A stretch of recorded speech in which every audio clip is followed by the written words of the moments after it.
We are back with new Titan 13 Invincible variants. And just like last time, we're going to be reviewing them in groups of 4. But let's start first with the head sculpts of each figure.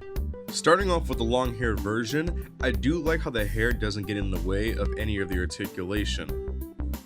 And for this version, this one has short hair with blue lens. Now, this variant looks a little crazy with his giant bugged eye white lens.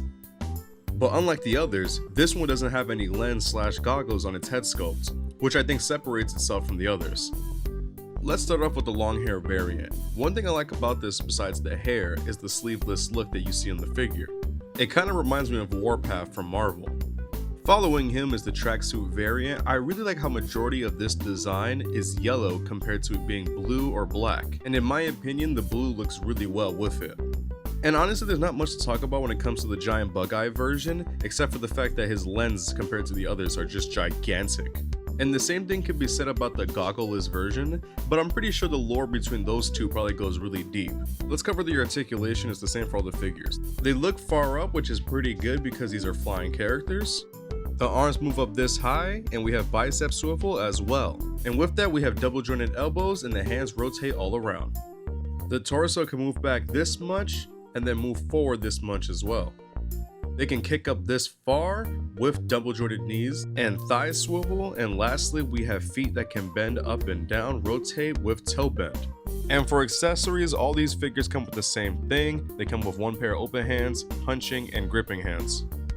And this is the size comparison between the 4. They're all about 6.5 inches tall. Now let's check out the next 4. I wanted to start off with this guy because he looks insane. I don't know if you guys can see it, but there's a bunch of veins bulging from his head. Now this next one doesn't have any goggles, but does have a mustache that resembles his dad. This one is just standard with a green mask. Oh, but this guy right here, this is where it's at. I can't wait to talk about this figure. But before we get to him, let's start off with Prisoner Mark. And this guy looks psychotic. He looks like he belongs in Arkham Asylum. In my opinion, he probably has the design that stands out the most out of these variants. One detail that I really like is the cuff at the end of his pants.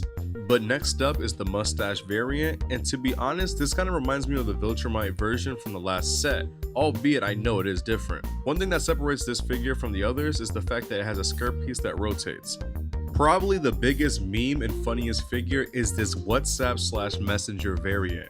I don't know the lore on this guy, but as you can tell, we have the WhatsApp logo in the middle of his chest. If you guys know what this is about, please comment down below. And last but certainly not least, we have the zombie variant, and this is probably my favorite one. I really like the dark green and the bright red, which makes it look sick and stands out compared to the others, and you can see it continues within the arms. And this is the size comparison between this group of 4, and I would say the mustache Mark is probably the tallest one. You want to get these Invincible Titan 13 toys? The best place to do so is Titan13toy.com. This is absolutely the best place to get real and authentic T13 toys, and use my link in the description if you're interested in buying any, because if you do, I will earn a commission which will help me out big time. Thank you Titan 13 Toys for giving me the opportunity to review these, and make sure to like and subscribe for more T13 reviews.